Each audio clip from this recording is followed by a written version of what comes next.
Channel. ಇವತ್ತಿಂದ ನಾವು first class start ಮಾಡ್ತಾ ಇದ್ದೀವಿ. ಫಸ್ಟ್ ಕ್ಲಾಸ್ ನಲ್ಲಿ ಥ್ರೆಡ್ಡಿಂಗ್ ಕ್ಲಾಸ್ ಸ್ಟಾರ್ಟ್ ಮಾಡ್ತಾ ಇದೀವಿ.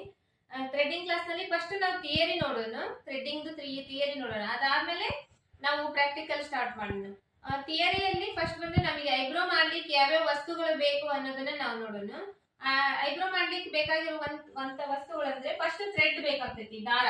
ಐಬ್ರೋ ಮಾಡ್ಲಿಕ್ಕೆ ದಾರ, ಇಂಥದೊಂದು ದಾರ ಬೇಕಾಗ್ತೈತಿ. ಇದು ಕಂಪನಿ ಬಂದು ಆರ್ಗ್ಯಾನಿಕ್ ಅಂತ ಐತಿ, ಆರ್ಗ್ಯಾನಿಕ್ ಕಂಪ್ನಿದು. ಇದರಲ್ಲಿ ಮತ್ತೆ ಬೇರೆ ಬೇರೆ ಕಂಪ್ನಿ ಕೂಡ ಬರುತ್ತೆ. ಬಟ್ ಅದು ಎಲ್ಲದಕ್ಕಿಂತ ಚೆನ್ನಾಗಿ ಇದು ತುಂಬಾ ಚೆನ್ನಾಗಿದೆ ಇದು. ಯಾಕಂದ್ರೆ ಇದು ತುಂಬಾ ತಿನ್ ಆಗಿರುತ್ತೆ, ಅಷ್ಟೊಂದು ತಿಕ್ ಆಗಿರಲ್ಲ ಈ ದಾರ. ಈ ದಾರದಿಂದ ನಾವು ಐಬ್ರೋ ಮಾಡಿದ್ರೆ ಅಷ್ಟು ಪೇನ್ ಅನ್ಸಂಗಿಲ್ಲ ಐಬ್ರೋ.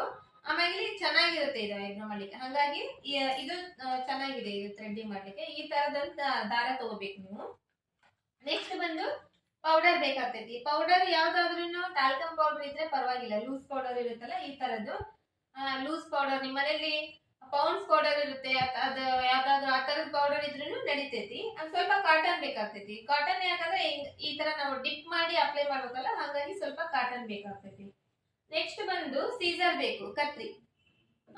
ಇಂಥದೊಂದು ಸಣ್ಣದೊಂದು ಕತ್ರಿ ಬೇಕಾಗ್ತೈತಿ. ಕತ್ರಿ ಯಾಕೆ ಬೇಕು ಅಂದ್ರೆ ಎಕ್ಸ್ಟ್ರಾ ಇರೋ ಹೇರ್, ನಾವು ಥ್ರೆಡ್ಡಿಂಗ್ ಐಬ್ರೋ ಎಲ್ಲ ಆದ್ಮೇಲೆ ಎಕ್ಸ್ಟ್ರಾ ಸ್ವಲ್ಪ ಹೇರ್ ಕಾಣಿಸುತ್ತಲ್ಲ, ಆ ಹೇರ್ ನ ಕಟ್ ಮಾಡ್ಲಿಕ್ಕೆ ಇಂಥದೊಂದು ನಮಗೆ ಕತ್ರಿ ಬೇಕಾಗ್ತೈತಿ. ಅದಾದ್ಮೇಲೆ ಆಕ್ಸ್ಟಿಜೆಂಟ್ ಬೇಕಾಗ್ತೈತಿ. ಈ ಆಕ್ಸ್ಟಿಜೆಂಟ್ ಏನ್ ಕೆಲಸ ಮಾಡ್ತೈತಿ ಅಂದ್ರೆ, ನಾವು ಐಬ್ರೋ ಮಾಡಿದಾದ್ಮೇಲೆ ಉರಿತಾ ಇರುತ್ತೆ ಸ್ವಲ್ಪ, ಆಮೇಲೆ ರೆಡ್ ಆಗುತ್ತೆ. ಇದನ್ನ ಹಚ್ಚಿದ್ರೆ ಮತ್ತೆ ಇಚಿಂಗ್ ಬರುತ್ತೆ. ಇದನ್ನ ಹಚ್ಚಿ ಸ್ವಲ್ಪ ನಾವು ಒಂದ್ ಸೆಕೆಂಡ್ ಬಿಟ್ಟು ಅದಾದ್ಮೇಲೆ ಒಂದ್ ಸ್ವಲ್ಪ ಜೆಲ್ ಹಚ್ಚಿ ಮಸಾಜ್ ಮಾಡಿದ್ರೆ ಇಚಿಂಗ್ ಕಡಿಮೆ ಆಗುತ್ತೆ. ಮತ್ತೆ ಐಬ್ರೋ ಜೆಲ್ ಅಂದ್ರೆ ಯಾವ್ದಾದ್ರು ಮಾಯಿಶ್ಚರೈಸಿಂಗ್ ಕ್ರೀಮ್ ಇದ್ರೂ ಕೂಡ ಪರವಾಗಿಲ್ಲ, ನಡೀತೈತಿ. ಈ ತರದೊಂದು ಜೆಲ್ ಬೇಕಾಗ್ತೈತಿ. ಈ ಜೆಲ್ ಏನ್ ಕೆಲಸ ಮಾಡ್ತೈತಿ ಅಂದ್ರೆ, ಈ ಜೆಲ್ ಹಚ್ಚಿ ನಾವು ಒಂದ್ ಸ್ವಲ್ಪ ಮಸಾಜ್ ಮಾಡೋದ್ರಿಂದ, ನಾವು ಐಬ್ರೋ ಮಾಡೋದಾದ್ಮೇಲೆ ಸ್ವಲ್ಪ ಪೇನ್ ಇರುತ್ತೆ, ಸ್ವಲ್ಪ ಉರಿ ಬರ್ತಾ ಇರುತ್ತೆ. ಈ ಜೆಲ್ ಹಚ್ಚಿ ಸ್ವಲ್ಪ ಮಸಾಜ್ ಮಾಡೋದ್ರಿಂದ ಒಂದ್ ಸ್ವಲ್ಪ ರಿಲ್ಯಾಕ್ಸಿಂಗ್ ಫೀಲ್ ಇರುತ್ತೆ. ಒಂದ್ ಸ್ವಲ್ಪ ಕೂಲ್ ಆಗಿ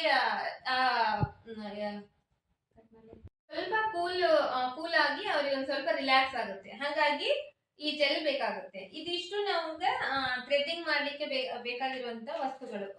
ಫಸ್ಟ್ ದಾರ ಬೇಕು, ಆಮೇಲೆ ಪೌಡರ್ ಬೇಕು, ಸ್ವಲ್ಪ ಕಾಟನ್ ಬೇಕು, ನೆಕ್ಸ್ಟ್ ಬಂದು ಒಂದು ಕತ್ರಿ ಬೇಕು ಚಿಕ್ಕದೊಂದು, ಆಮೇಲೆ ಆಕ್ಸ್ಟಿಜೆಂಟ್ ಅಂತ ಬರುತ್ತೆ, ಇದು ಬೇಕು. ನೆಕ್ಸ್ಟ್ ಬಂದು ಜೆಲ್ ಬೇಕು. ಇದೆಲ್ಲ ನಮಗೆ ಇವಾಗ ಐಬ್ರೋ ಮಾಡ್ಲಿಕ್ಕೆ ಬೇಕಾಗಿರುವಂತ ವಸ್ತುಗಳೆಲ್ಲ ನಾವು ನೋಡಿದ್ವಿ. ಇವನ್ನೆಲ್ಲ ನೀವು ನೀಟಾಗಿ ಒಂದು ಬುಕ್ ನಲ್ಲಿ ಪಾಯಿಂಟ್ ಟು ಪಾಯಿಂಟ್ ನೀವು ಬರೆದು ಇಟ್ಕೊಂತ ಹೋದ್ರೆ ನಿಮಗೆ ಯಾವ್ದಾವ್ದು ಏನೇನ್ ಬೇಕು ಅಂತ ಮರೆಯಂಗಿಲ್ಲ, ಆಮೇಲೆ ನೆನಪಿರುತ್ತೆ. ಹಾಗಾಗಿ ನೀವು ಒಂದು ಬುಕ್ ಮಾಡ್ಬೇಕು, ಒಂದು ಬುಕ್ ನಲ್ಲಿ ನೋಟ್ಸ್ ಬರಿತಾ ಹೋಗ್ಬೇಕು. ನಾನು ಇದೆಲ್ಲ ಹೇಳ್ತಾ ಹೋದಂಗಿಲ್ಲ, ನೀವು ನೋಟ್ಸ್ ಬರಿತಾ ಹೋದ್ರೆ ನೀವು ಯಾವ್ದನ್ನು ಮರೆಯಂಗಿಲ್ಲ. ಆಮೇಲೆ ನೀವು ಯಾವಾಗ ನೋಡಿದ್ರು ಕೂಡ ನಿಮಗೆ ಅದು ನೆನಪಿರುತ್ತೆ ಮಾಡೋ ಟೈಮ್ ನಲ್ಲಿ. ಇದನ್ನೆಲ್ಲ ನೀವು ಒಂದ್ ಟೈಮ್ ಬರ್ಕೋಬಹುದು. ಬರ್ಕೊಂಡು ಇಟ್ಕೊಂಡ್ರೆ ಒಂದು ಬುಕ್ ನಲ್ಲಿ ನಿಮಗೆ ಒಳ್ಳೇದು. ಇದಾದ್ಮೇಲೆ ಇವಾಗ ಇದನ್ನ ಎಲ್ಲವೂ ಏನ್ ನೋಡಿದ್ವಿ ಅಂದ್ರೆ, ಐಬ್ರೋ ಮಾಡ್ಲಿಕ್ಕೆ ಬೇಕಾಗಿರುವಂತ ವಸ್ತುಗಳು ಯಾವ್ಯಾವು ಅನ್ನೋದು ನೋಡಿದ್ವಿ. ಇವಾಗ ನಾವು ಐಬ್ರೋ ಮಾಡ್ತೀವಿ ಅಂದ್ರೆ ನಮ್ಮ ಫೇಸ್ ಮೇಲೆ ಯಾವ್ಯಾವ ಪ್ಲೇಸ್ ನಲ್ಲಿ ನಾವು ಐಬ್ರೋ ಮಾಡ್ತೀವಿ, ಥ್ರೆಡ್ಡಿಂಗ್ ಮಾಡ್ತೀವಿ ಅನ್ನೋದನ್ನ ಇವಾಗ ನೋಡೋಣ. ಫಸ್ಟ್ ಬಂದು ನಾವು ಫೋರ್ಹೆಡ್ ಮೇಲೆ ಮಾಡ್ಬೋದು ಐಬ್ರೋ. ನೆಕ್ಸ್ಟ್ ಬಂದು ಅಪ್ಪರ್ ಲಿಪ್ ಮೇಲೆ ಐಬ್ರೋ ಥ್ರೆಡ್ಡಿಂಗ್ ಮಾಡ್ಬೋದು. ನೆಕ್ಸ್ಟ್ ಬಂದು ಲೋವರ್ ಲಿಪ್, ನೆಕ್ಸ್ಟ್ ಚಿನ್ ಮಾಡ್ಬೋದು, ಮತ್ತೆ ಸೈಡ್ಸ್ ಎಲ್ಲ ಮಾಡ್ಬೋದು. ಸೈಡ್ಸ್ ಎಲ್ಲ ಹೇರ್ ಇರುತ್ತಲ್ಲ, ಸೈಡ್ಸ್ ಎಲ್ಲ ನಾವು ಥ್ರೆಡ್ಡಿಂಗ್ ಮಾಡ್ಬೋದು. ನೆಕ್ಸ್ಟ್ ಅದಾದ್ಮೇಲೆ ಐಬ್ರೋ ಥ್ರೆಡ್ ಅಂದ್ರೆ ಕಾಮನ್, ಐಬ್ರೋ ಅಂದ್ರೆ ಎಲ್ಲರೂ ಮಾಡ್ತಾರೆ. ಅದಾದ್ಮೇಲೆ ಫುಲ್ ಫೇಸ್ ಮೇಲೆ ಕೂಡ ನಾವು ಥ್ರೆಡ್ ಮಾಡ್ಬೋದು. ಇದು ಎಲ್ಲದು ಯಾವ್ಯಾವ ಫೇಸ್ ಮೇಲೆ ನಾವು ಥ್ರೆಡ್ ಮಾಡಬೇಕು ಅನ್ನೋದು ಇದು. ಇದೆಲ್ಲ ಬಂದು ಫೇಸ್ ಮೇಲೆ ನಾವು ಯಾವ್ಯಾವ ಪಾರ್ಟ್ ಮೇಲೆ ಥ್ರೆಡ್ಡಿಂಗ್ ಮಾಡ್ಬೇಕು ಅನ್ನೋದನ್ನ ನೋಡ್ಕೊಂಡಿ ನಾವು. ಇವಾಗ ಏನ್ ನೋಡ್ಕೊಳ್ಳೋಣ ಅಂದ್ರೆ, ಥ್ರೆಡ್ಡಿಂಗ್ ಮಾಡೋದಕ್ಕಿಂತ ಮೊದಲು ನಾವು ಏನ್ ಮಾಡ್ಬೇಕು ಅನ್ನೋದನ್ನ ನೋಡ್ಕೊಳ್ಳೋಣ. ಫಸ್ಟ್ ನಾವು ಥ್ರೆಡ್ಡಿಂಗ್ ಮಾಡೋದಕ್ಕಿಂತ ಮೊದಲು ಪೌಡರ್ ಇರುತ್ತಲ್ಲ, ಪೌಡರ್ನ ಸ್ವಲ್ಪ ಡಿಪ್ ಮಾಡ್ಕೊಂಡು ನಾವು ಯಾವ ಪ್ಲೇಸಿಗೆ ಥ್ರೆಡ್ಡಿಂಗ್ ಮಾಡ್ತೇವೋ ಈ ತರ ಫಸ್ಟ್ ಪೌಡರ್ ಅಪ್ಲಿಕೇಶನ್ ಮಾಡ್ಬೇಕು. ಪೌಡರ್ ಅಪ್ಲಿಕೇಶನ್ ಆದ್ಮೇಲೆ ಈ ಪೌಡರ್ ಅಪ್ಲಿಕೇಶನ್ ಲಿಂದ ಏನಾಗುತ್ತೆ ಅಂದ್ರೆ, ನಮ್ಮ ಸ್ಕಿನ್ ಮೇಲೆ ಮಾಯಿಶ್ಚರ್ ಏನಿರುತ್ತೆ ಅದರಿಂದ ಸ್ಕಿನ್ ಐಬ್ರೋಸ್ ಹೇರ್ ಎಲ್ಲ ಅಂಟ್ಕೊಂಡ್ಬಿಟ್ಟಿರುತ್ತೆ. ಈ ಪೌಡರ್ ಅಪ್ಲಿಕೇಶನ್ ದಿಂದ ಅದೆಲ್ಲ ಬಿಡಿ ಬಿಡಿ ಆಗುತ್ತೆ. ಈ ತರ ಬಿಡಿ ಬಿಡಿ ಆದಾಗ ನಾವು ಥ್ರೆಡ್ ಮಾಡಕ್ ಈಸಿ ಆಗುತ್ತೆ. ಹಾಗಾಗಿ ಫಸ್ಟ್ ನಾವು ಪೌಡರ್ ಅಪ್ಲಿಕೇಶನ್ ಮಾಡ್ಬೇಕು.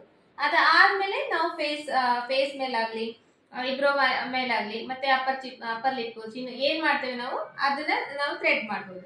ಈ ಥ್ರೆಡ್ಡಿಂಗ್ ಆದ್ಮೇಲೆ ನಾವು ಸ್ವಲ್ಪ ಆಕ್ಸ್ಟ್ರಿಜೆಂಟ್ ಅಪ್ಲೈ ಮಾಡ್ಬೇಕು. ಒಂದ್ ಸ್ವಲ್ಪ ಆಕ್ಸ್ಟ್ರಿಜೆಂಟ್ ಅಪ್ಲೈ ಮಾಡಿ ಒಂಚೂರು ಕಾಟನ್ ತಗೊಂಡು ಆಕ್ಸ್ಟ್ರಿಜೆಂಟ್ ಅಪ್ಲೈ ಮಾಡಿ ಅದು 1-2-3 ಸೆಕೆಂಡ್ಸ್ ಬಿಟ್ಟು ಅದಾದ್ಮೇಲೆ ಒಂದ್ ಸ್ವಲ್ಪ ಜೆಲ್ ತಗೊಂಡು ಮಸಾಜ್ ಮಾಡ್ಬೇಕು. ಅವಾಗ ಆಕ್ಸ್ಟ್ರಿಜೆಂಟ್ ಅಪ್ಲೈ ಮಾಡೋದ್ರಿಂದ ನಮಗೆ ಏನಾದ್ರು ರ್ಯಾಶಸ್ ಬರ್ತಾ ಇದ್ರೆ, ಇಚಿಂಗ್ ಆಗ್ತಾ ಇದ್ರೆ, ರೆಡ್ನೆಸ್ ಆಗ್ತಾ ಇದ್ರೆ ಅದು ಕಡಿಮೆ ಆಗ್ತೈತಿ.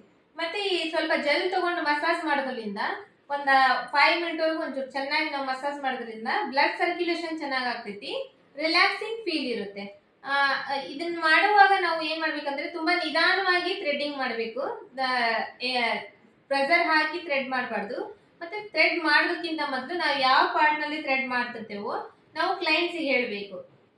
ಆ ಭಾಗನ ನಾವು 2 ಕೈಯಿಂದ ಈ ತರ ನಾವು ಐಬ್ರೋ ಥ್ರೆಡ್ ಮಾಡ್ತಾ ಇದ್ದೇವೆ ಅಂದ್ರೆ ಈ ತರ ಈ ಕೈ ಕೆಳಗಡೆ ಈ ಕೈ ಮೇಲ್ಗಡೆ ಈ ತರ ಜಗ್ಗಿ ಹಿಡ್ಕೊಂಡು ಸ್ಕಿನ್ ನ ಇಟ್ಕೊಳ್ಳಿಕ್ಕೆ ನಾವು ಹೇಳ್ಬೇಕು. ನಾವು ಸುಮ್ನೆ ಅವ್ರು ಏನೋ ಇಟ್ಕೊಳ್ಳಾರ್ದ್ರೆ ನಾವು ಹಂಗೆ ನಮಗ್ ತಿಳಿದಂಗ ಥ್ರೆಡ್ ಮಾಡಕ್ ಹೋದ್ರೆ ಏನಾಗ್ತೈತೆ ಅಂದ್ರೆ ಸ್ಕಿನ್ ಕಟ್ ಆಗೋ ಚಾನ್ಸಸ್ ಇರುತ್ತೆ.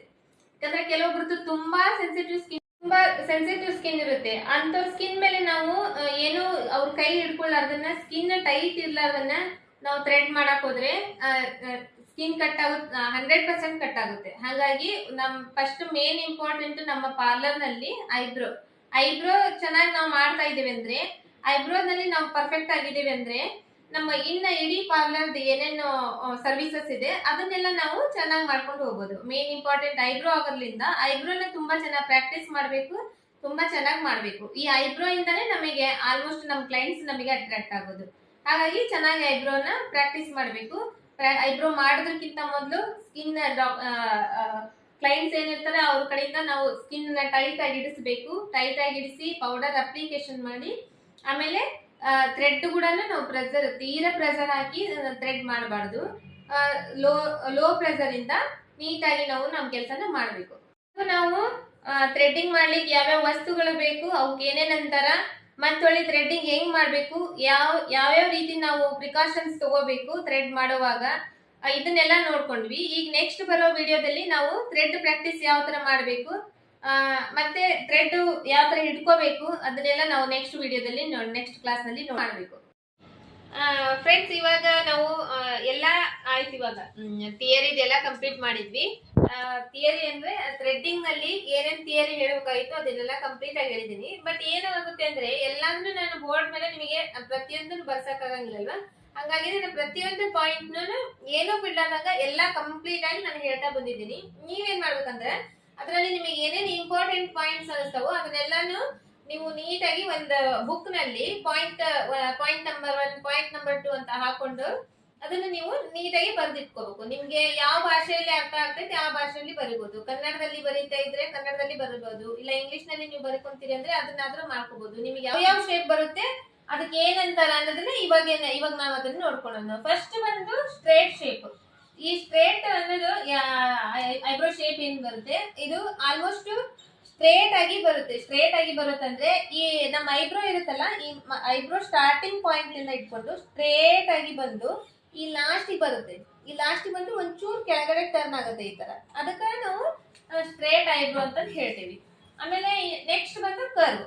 ಈ ಕರ್ವ್ ಅನ್ನೋದು ರೌಂಡ್ ಆಗಿ ಬರುತ್ತೆ.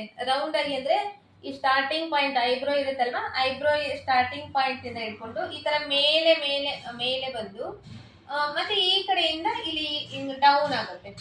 ಇದನ್ನ ನಾವು ಕರ್ವ್ ಶೇಪ್ ಅಂತ ಹೇಳ್ತೀವಿ. ನೆಕ್ಸ್ಟ್ ಬಂದು side arch. Side arch eyebrow ಯಾವ ತರ ಬರುತ್ತಂದ್ರೆ ಈ ಸ್ಟಾರ್ಟಿಂಗ್ ಪಾಯಿಂಟ್ ಇಂದ ಸ್ಟಾರ್ಟ್ ಆಗಿ ಈ ಕಡೆ ಈ ಸೈಡ್ಗೆ ಪಾಯಿಂಟ್ ಬಂದು ಈ ಕಡೆಯಿಂದ ಸ್ವಲ್ಪ ಕೆಳಗಡೆ ಟರ್ನ್ ಆಗ್ತೈತಿ. ಇದನ್ನ ನಾವು ಸೈಡ್ ಆರ್ಚ್ ಅಂತ ಹೇಳ್ತೀವಿ. ನೆಕ್ಸ್ಟ್ ಬಂದು light arch. Light arch eyebrow ಯಾವ ತರ ಇರುತ್ತಂದ್ರೆ ಈ ಸ್ಟಾರ್ಟಿಂಗ್ ಪಾರ್ಟ್ ಇಂದ ಸ್ಟಾರ್ಟ್ ಆಗಿ ಮಿಡಿಲ್ ಆರ್ಚ್ ಬರುತ್ತೆ. ಮಿಡಿಲ್ ಆಗ್ಲಿ ಇಲ್ಲ ಸ್ವಲ್ಪ ಸೈಡ್ ಆಗ್ಲಿ ಬರುತ್ತೆ. ಬಟ್ ಇದೇನು ಈ ಐಬ್ರೋ ಯಾವ ತರ ಇರ್ತಂದ್ರೆ ತೀರಾ ಹೈಟ್ ಆಗಿ ಈ ತರ ಈಗ ಹೈಟ್ ಆಗಿರಂಗಿಲ್ಲ, ತೀರಾ ಕೆಳಗಡೆನೂ ಇರಂಗಿಲ್ಲ. ಒಂದು ಮಿಡಿಲ್ ಆಗಿ ಮಿಡಿಲ್ ಇಂದ ಇರ್ತೈತಿ. ಮತ್ತೆ ಈ ಕಡೆ ಒಂಚೂರು ಡೌನ್ ಆಗಿರ್ತೈತಿ. ತೀರಾ ಹೈಟ್ ಬರ್ಲಾದಕ್ಕೋಸ್ಕರ ತೀರಾ ಕೆಳಗಡೆ ಬರ್ಲಾದಕ್ಕೋಸ್ಕರ ಮಿಡಿಲ್ ಪಾಯಿಂಟ್ ಬರೋ ಆರ್ಚಿಗೆ ನಾವು ಲೈಟ್ ಆರ್ಚ್ ಅಂತ ಹೇಳ್ತೀವಿ. ನೆಕ್ಸ್ಟ್ ಒಂದ್ ಬಂದು ಹೈ ಆರ್ಚ್. ಹೈ ಆರ್ಚ್ ಅಂದ್ರೆ ಏನಾಗುತ್ತೆ ಅಂದ್ರೆ ಈ ಸ್ಟಾರ್ಟಿಂಗ್ ಪಾಯಿಂಟ್ ಇಂದ ಸ್ಟಾರ್ಟ್ ಆಗ್ತೈತಿ, ಈಗ ಮೇಲೆ ಬರುತ್ತೆ, ಫುಲ್ ಅಪ್ ಬಂದು ಮಿಡಿಲ್ ನಲ್ಲಿ ಹೈ ಪಾಯಿಂಟ್ ಬರುತ್ತೆ. ಈ ತರ ಈ ಹೈ ಪಾಯಿಂಟ್ ಅಂದ್ರೆ ಇಲ್ಲಿ ಈ ಸ್ಟಾರ್ಟಿಂಗ್ ಐಬ್ರೋ ಇಂದ ಸ್ಟಾರ್ಟ್ ಆಗಿ ಇಲ್ಲಿ ಮಿಡಿಲ್ ಬಂದು ಮಿಡಿಲ್ ಏನಿದೆ ಈ ಪಾಯಿಂಟ್ ಇದು ತುಂಬಾ ಹೈಟ್ ಆಗಿ ಹಿಂಗ ಈ ತರ ಹೈಟ್ ಆಗಿ ಬರುತ್ತೆ. ಮತ್ತೆ ಇಲ್ಲಿಂದ ತೀರಾ ಪೂರ್ತಿ ಕೆಳಗಡೆ ಈ ತರ ಡೌನ್ ಆಗಿ ಬರುತ್ತೆ. ಇದನ್ನ ಹೈ ಆರ್ಚ್ ಅಂತ ಹೇಳ್ತೀವಿ. ಇದನ್ನ ಆಲ್ಮೋಸ್ಟ್ ನಾವು ಈ ಐಬ್ರೋನ ರೌಂಡ್ ಶೇಪ್ ನಲ್ಲಿ ಮಾಡಕ್ ತುಂಬಾ ಚೆನ್ನಾಗಿರ್ತೈತಿ. ಯಾಕಂದ್ರೆ ಇದು ತುಂಬಾ ಹೈಟ್ ಆಗಿದೆ ಅಲ್ವಾ, ಇದನ್ನ ಲಾಂಗ್ ಶೇಪ್ ನಲ್ಲಿ ಮಾಡಿದ್ರೆ, ಓವೆಲ್ ಶೇಪ್ ನಲ್ಲಿ ಮಾಡಿದ್ರೆ, ಮತ್ತೆ ರೆಕ್ಟಾಂಗ್ಯುಲರ್ ಶೇಪ್ ನಲ್ಲಿ ಐಬ್ರೋ ಮಾಡಿದ್ರೆ ಏನಾಗ್ತೈತೆ ಅಂದ್ರೆ ಇದು ಐಬ್ರೋ ಅಷ್ಟು ಚೆನ್ನಾಗಿ ಕಾಣಂಗಿಲ್ಲ, ಇನ್ನೊಂದ್ ಸ್ವಲ್ಪ ಹೈಟ್ ಕಾಣಿಸುತ್ತೆ ಅವ್ರದ್ದು ಫೇಸ್. ಹಂಗಾಗಿ ರೌಂಡ್ ಫೇಸ್ ನಲ್ಲಿ ಅವ್ರದ್ದು ಆಲ್ಮೋಸ್ಟ್ ರೌಂಡೇ ಇರುತ್ತೆ ಫೇಸ್. ಅವ್ರ ಫೇಸ್ ಮೇಲೆ ಈ ಐಬ್ರೋ ಮಾಡಿದ್ರೆ ಅವ್ರ ಫೇಸ್ ಏನಾಗುತ್ತೆ ಅಂದ್ರೆ ಒಂಚೂರು ಮಟ್ಟಿಗೆ ಒಂಚೂರು ಲಾಂಗ್ ಫೇಸ್ ಟೈಪ್ ಕಾಣುತ್ತೆ. ಹಾಗಾಗಿ ಈ ಐಬ್ರೋ ಶೇಪ್ ಬಂದು ಆಲ್ಮೋಸ್ಟ್ ರೌಂಡ್ ಫೇಸ್ ಮೇಲೆ ನಾವು ಮಾಡ್ಬೇಕಾಗ್ತೈತಿ. ನೆಕ್ಸ್ಟ್ ಬಂದು ಆರ್ಚ್ ಶೇಪ್, ಸಾರಿ ಎಸ್ ಶೇಪ್, ಐಬ್ರೋ ಶೇಪ್. ಈ ಎಸ್ ಅನ್ನೋದು ಈ ಶೇಪ್ ಏನಿದೆ ಇದು ತುಂಬಾ ಕಡಿಮೆ ಜನರಿಗೆ ನಾವು ನೋಡ್ಲಿಕ್ಕೆ ಸಿಗ್ತೈತಿ. ಆಲ್ಮೋಸ್ಟ್ ಕಡಿಮೆ, ಇದು ತುಂಬಾ ಕಡಿಮೆ ಇರುತ್ತೆ ಈ ಅದು. ಬಟ್ ಈ ತರ ಶೇಪ್ ಇರುತ್ತೆ. ಫಸ್ಟ್ ಸ್ಟಾರ್ಟಿಂಗ್ ಪಾಯಿಂಟ್ ಇಂದ ಸ್ಟಾರ್ಟ್ ಆಗಿ ಸ್ವಲ್ಪ ರೌಂಡ್ ಆಗಿ ಆರ್ಚ್ ಆಗಿ ನಾವು ತಗೋಬಹುದು. ಮತ್ತೆ ಈ ಕಡೆ ಎಂಡ್ ನಲ್ಲಿ ಏನಾಗುತ್ತೆ, ಈ ಎಡ್ಜ್ ನಲ್ಲಿ ಸ್ವಲ್ಪ ಹಿಂಗ ಕರ್ವ್ ಟೈಪ್ ಬಂದಿರುತ್ತೆ. ಇದಕ್ಕೆ ನಾವು ಎಸ್ ಶೇಪ್ ಅಂತ ಹೇಳ್ತೀವಿ. ಇದು ಎಲ್ಲಾನು ಐಬ್ರೋ ಶೇಪ್ ನಲ್ಲಿ ಬರುವಂತ ಶೇಪ್ಸ್. ಇದನ್ನೆಲ್ಲ ನೀವು ಚೆನ್ನಾಗಿ ತಿಳ್ಕೊಂಡು ಇವನ್ನೆಲ್ಲ ನೀವು ಒಂದು ನೋಟ್ಸ್ ನಲ್ಲಿ ಬರೆದಿಟ್ಕೊಂಡು ಚೆನ್ನಾಗಿ ಅಭ್ಯಾಸ ಮಾಡ್ಕೊಂಡ್ರೆ ನಿಮಗೆ ಮುಂದೆ ಇನ್ನ ಕಲೀಲಿಕ್ಕೆ ತುಂಬಾ ಈಸಿ ಆಗ್ತೈತಿ. ನಾವು ನೆಕ್ಸ್ಟ್ ಕ್ಲಾಸ್ ನಲ್ಲಿ ಐಬ್ರೋ ಥ್ರೆಡ್ಡಿಂಗ್ ಪ್ರಾಕ್ಟೀಸ್ ಯಾವ ತರ ಮಾಡೋದು ಅನ್ನೋದನ್ನ ನೋಡ್ಕೊಂಡು, ಮತ್ತೆ ಐಬ್ರೋ ಪ್ರಾಕ್ಟೀಸ್ ಮಾಡಿದಾದ್ಮೇಲೆ ಅದನ್ನ ಯಾವ್ದ್ರ ಮೇಲೆ ಮಾಡಬೇಕು, ಹೆಂಗ್ ಮಾಡ್ಬೇಕು ಪ್ರಾಕ್ಟೀಸಿಂಗ್ ಅಂತ ನೋಡೋಣ. ಇವತ್ತಿನ ಕ್ಲಾಸ್ ನಲ್ಲಿ ಇದು ಕಂಪ್ಲೀಟ್ ಆಯ್ತು, ಥಿಯರಿ ಕಂಪ್ಲೀಟ್. ನಾನು ಮೊದ್ಲಿನ ವಿಡಿಯೋದಲ್ಲಿ ಹೇಳಿದ್ದೆ ವೀಕ್ ನಲ್ಲಿ 2 days ಅಷ್ಟೇ ಅಪ್ಲೋಡ್ ಮಾಡ್ತೀನಿ ಅಂತ ಹೇಳಿ. ಹಾಗಾಗಿ ವೀಕ್ ನಲ್ಲಿ 2 days ನಲ್ಲಿ ಅಷ್ಟೇ ನಾನು ಈ ಪಾರ್ಲರ್ ಕೋರ್ಸ್ ಬಗ್ಗೆ ವಿಡಿಯೋಸ್ ಏನಿದೆ ಅದನ್ನ ಅಪ್ಲೋಡ್ ಮಾಡ್ತಾ ಹೋಗ್ತೀನಿ. ಅದನ್ನು ಸ್ಯಾಟರ್ಡೆ ಸಂಡೇ 2 ದಿನ ಇರುತ್ತೆ. ನೀವು ಚೆನ್ನಾಗಿ ಇನ್ನ ಪ್ರಾಕ್ಟೀಸ್ ಮಾಡಕ್ ನಿಮಗೆ ಕೂಡ ಟೈಮ್ ಸೇವ್ ಆಗುತ್ತೆ. ಈಗ ನಾನು ಮಾಡಿದ ತಕ್ಷಣ ವಿಡಿಯೋ ನೀವು ಎಲ್ಲಾದ್ರೂ ಪ್ರಾಕ್ಟೀಸ್ ಮಾಡಕ್ ಆಗಂಗಿಲ್ಲ ಅಲ್ವಾ. ನಾ ಈಗ ಏನೇನ್ ಹೇಳಿದೆ ಅದನ್ನೆಲ್ಲ ತಿಳ್ಕೊಬೇಕಾಗಿರೋ ಅವಶ್ಯಕತೆ ಇರ್ತೈತಿ. ಮತ್ತೆ ಅದಕ್ಕೆ ಏನೇನ್ ಬೇಕು ತರಬೇಕನ್ನೋ ಅವಶ್ಯಕತೆ ಇರ್ತೈತಿ. ಹಾಗಾಗಿ ನಾನು ಹಿಂದೆ ನಿಮಗೆ ವಿಡಿಯೋ ಸೆಂಡ್ ಮಾಡ್ಕೊಂತ ಹೋದ್ರೆ ನಿಮಗೆ ಪ್ರಾಕ್ಟೀಸ್ ಮಾಡಕ್ ಅಷ್ಟೊಂದು ಟೈಮ್ ಸಿಗಂಗಿಲ್ಲ. ಹಾಗಾಗಿ ವೀಕ್ಲಿ ಸ್ಯಾಟರ್ಡೆ ಸಂಡೇ ನಾನು ವಿಡಿಯೋ ಅಪ್ಲೋಡ್ ಮಾಡ್ತೀನಿ. ನೀವು ಚೆನ್ನಾಗಿ ನೋಡ್ಕೊಂಡು ಚೆನ್ನಾಗಿ ಪ್ರಾಕ್ಟೀಸ್ ಮಾಡಿ. ಇವತ್ತಿನ ವಿಡಿಯೋದಲ್ಲಿ ಇದು ಎಲ್ಲ ಈ ಐಬ್ರೋದು ಏನ್ ಥಿಯರಿ ಇದೆ ಇದನ್ನೆಲ್ಲ ನಾನು ಕಂಪ್ಲೀಟ್ ಆಗಿ ಹೇಳಿದ್ದೀನಿ. ಒಂದು ಪಾಯಿಂಟ್ ಬಿಡ್ಲಾರ್ದಂಗ ಎಲ್ಲಾ ಪಾಯಿಂಟ್ಸ್ ನೀಟಾಗಿ ಹೇಳ್ಕೊಟ್ಟಿದ್ದೀನಿ. ಇದನ್ನ ನೀಟಾಗಿ ನೀವು ಬರೆದಿಟ್ಕೊಂಡ್ರೆ ನಿಮಗೆ ತುಂಬಾ ಹೆಲ್ಪ್ಫುಲ್ ಆಗ್ತೈತಿ. ಈಗ ನೆಕ್ಸ್ಟ್ ವಿಡಿಯೋದಲ್ಲಿ ನಾವು ಐಬ್ರೋ ಥ್ರೆಡ್ಡಿಂಗ್ ಪ್ರಾಕ್ಟೀಸ್ ಹೆಂಗ್ ಮಾಡೋದು, ಥ್ರೆಡ್ ಯಾವ ತರ ಇಟ್ಕೊಳ್ಳೋದು, ಅದಕ್ಕೆ ಥ್ರೆಡ್ ಪ್ರಾಕ್ಟೀಸ್ ಮಾಡ್ಬೇಕಂದ್ರೆ ನಾವು ಏನ್ ಮಾಡ್ಬೇಕು ಅದನ್ನೆಲ್ಲ ಕ್ಲಾಸ್ ನೋಡ್ತಾ ಹೋಗೋಣ. ಈ ವಿಡಿಯೋ ನಿಮಗೆ ಇಷ್ಟ ಆಗಿದ್ರೆ ಲೈಕ್ ಮಾಡಿ, ಶೇರ್ ಮಾಡಿ, ಸಬ್ಸ್ಕ್ರೈಬ್ ಮಾಡಿ. ಆಲ್ ಬಟನ್ ಕ್ಲಿಕ್ ಮಾಡಿದ್ರೆ ನಿಮಗೆ ಏನಾಗುತ್ತೆ ಅಂದ್ರೆ ನಾನು ಹಾಕುವಂತ ಎಲ್ಲಾ ವಿಡಿಯೋನು ನಿಮಗೆ ಇಮಿಡಿಯೇಟ್ಲಿ ಬಂದು ನಿಮ್ಮ ಫೋನಿಗೆ ರೀಚ್ ಆಗ್ತೈತಿ. ನೀವು ಅವಾಗ 1 by 1 ನೋಡ್ತಾ ಹೋದಾಗ ನಿಮಗೆ ಯಾವುದೇ ಮಿಸ್ಟೇಕ್ ಆಗ್ಲಾರ್ದಂಗ, ಯಾವುದೇ ರೀತಿ ತೊಂದರೆ ಬರ್ಲಾರ್ದಂಗ ಚೆನ್ನಾಗಿ ನೀವು ಕಲಿಬಹುದು. ಸೊ ನಮ್ಮ ಚಾನೆಲ್ ಶೇರ್ ಮಾಡಿ, ಲೈಕ್ ಮಾಡಿ, ಮತ್ತೆ ಸಬ್ಸ್ಕ್ರೈಬ್ ಮಾಡಿ ಅಂತ ಹೇಳ್ತಾ ಇವತ್ತಿನ ವಿಡಿಯೋ ಮುಗಿಸ್ತಾ ಇದ್ದೀನಿ. Thank you so much.